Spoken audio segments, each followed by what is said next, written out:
विकास की अवधारणा एवं इसका अधिगम से संबंध के कुछ महत्वपूर्ण तथ्य या परीक्षा उपयोगी तथ्य, जैसे विकास गर्भाधान से लेकर जीवन पर्यंत तक चलता है। विकास गर्भाधान से लेकर जीवन पर्यंत तक चलता है। विकास में होने वाले परिवर्तन शारीरिक, सामाजिक, मानसिक और संवेगात्मक होते हैं। विकास में होने वाले परिवर्तन शारीरिक, सामाजिक, मानसिक और संवेगात्मक होते हैं। विकास में होने वाले परिवर्तन गुणात्मक होते हैं। कैसे होते हैं? गुणात्मक होते हैं। विकास में होने वाले परिवर्तन गुणात्मक होते हैं। विकास क्रम प्राणी को परिपक्वावस्था प्रदान करता है। विकास क्रम प्राणी को परिपक्वावस्था प्रदान करता है। विकास परिपक्वता और परिवर्तनों की श्रृंखला है। विकास परिपक्वता और परिवर्तनों की श्रृंखला है। विकास को क्रमिक परिवर्तनों की श्रृंखला कहा जाता है।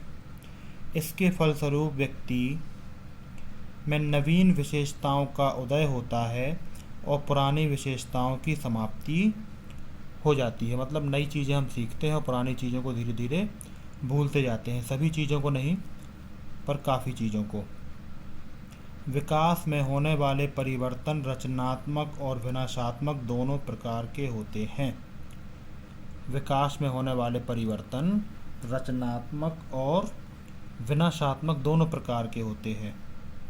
प्रारंभिक अवस्था में होने वाले परिवर्तन रचनात्मक होते हैं। उत्तरार्ध में होने वाले परिवर्तन विनाशात्मक होते हैं। रचनात्मक परिवर्तन प्राणी में परिपक्वता लाते हैं और विनाशात्मक परिवर्तन उसे वृद्धावस्था या मैच्योरिटी की ओर ले जाते हैं। मानव का शारीरिक विकास दो दिशाओं में होता है: मस्तिष्काधोमुखी विकास और निकट दूर विकास क्रम। मस्तिष्काधोमुखी विकास सिर से पैर की ओर होता है। मस्तिष्काधोमुखी विकास सिर से पैर की ओर होता है।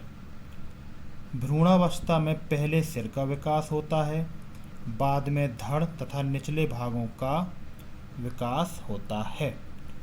भ्रूणावस्था में पहले सिर का विकास होता है, बाद में धड़ तथा निचले भागों का विकास होता है।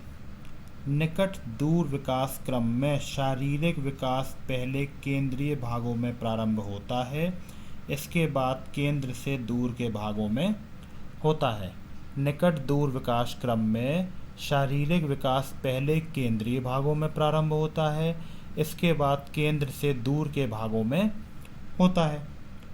विकास क्रम में कोई भी बालक पहले सामान्य क्रिया करता है, इसके बाद विशेष क्रिया की ओर अग्रसर होता है।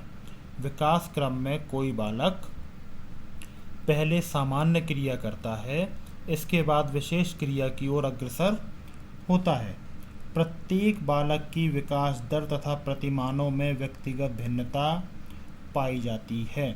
प्रत्येक बालक की विकास दर तथा प्रतिमानों में व्यक्तिगत भिन्नता पाई जाती है।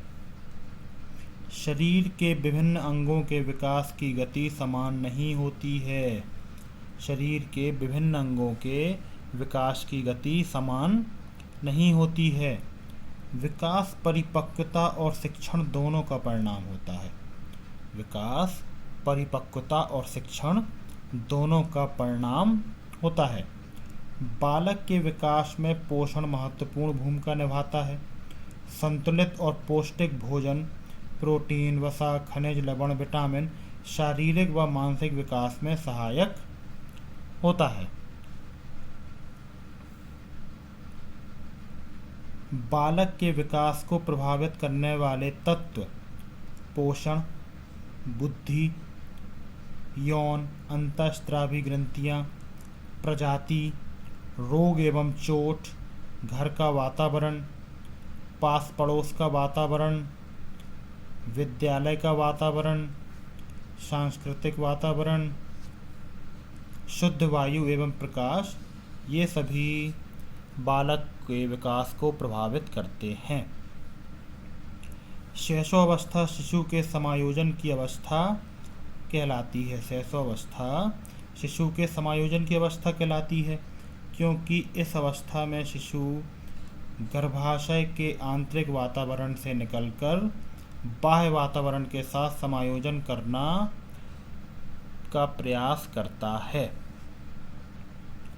विकास के क्रम में शैशवावस्था की मुख्य विशेषताएं हैं: अपरिपक्वता, पराश्रता, संवेगशीलता, व्यक्तिगत भिन्नता इत्यादि। तो ये सभी विकास के क्रम में शैशवावस्था की विशेषताएं हैं।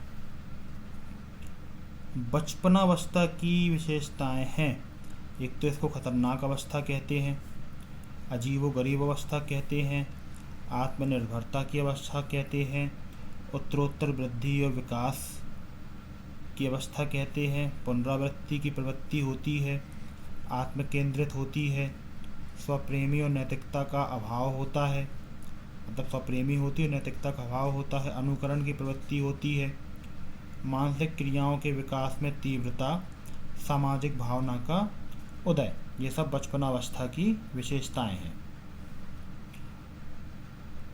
पूर्व बाल्यावस्था को तीव्र विकास की अवस्था, स्कूल की पूर्व अवस्था, समूह पूर्व की अवस्था और जिज्ञासु प्रवृत्ति की अवस्था कहा जाता है। पूर्व बाल्यावस्था को। पूर्व बाल्यावस्था में बालक अपनी क्रियाओं में हस्तक्षेप करना पसंद नहीं करता है, वह स्वतंत्र रूप से अपने अनुसार कार्य करना चाहता है।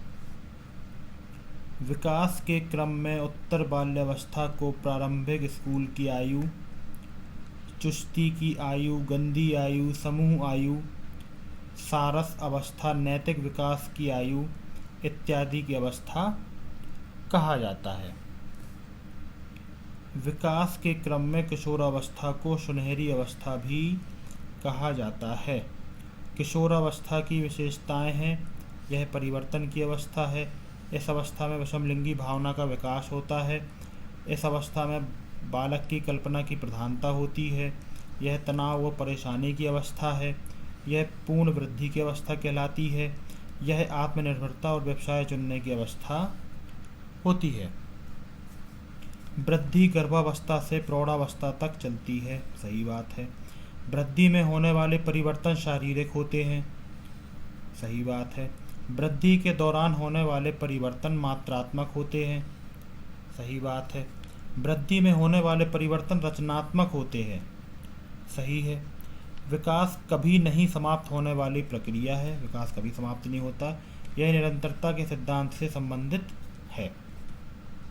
विकास एवं वृद्धि के मनोवैज्ञानिक सिद्धांत के अनुसार निम्न कक्षाओं में शिक्षण खेल विधि पर आधारित होती है। ठीक है। निम्न कक्षा मतलब छोटी कक्षाओं में जो शिक्षण है वो खेल विधि पर आधारित होती है। विकास में वृद्धि का तात्पर्य है बालकों में सीखने, स्मरण तथा तर्क इत्यादि की क्षमता में वृद्धि होना।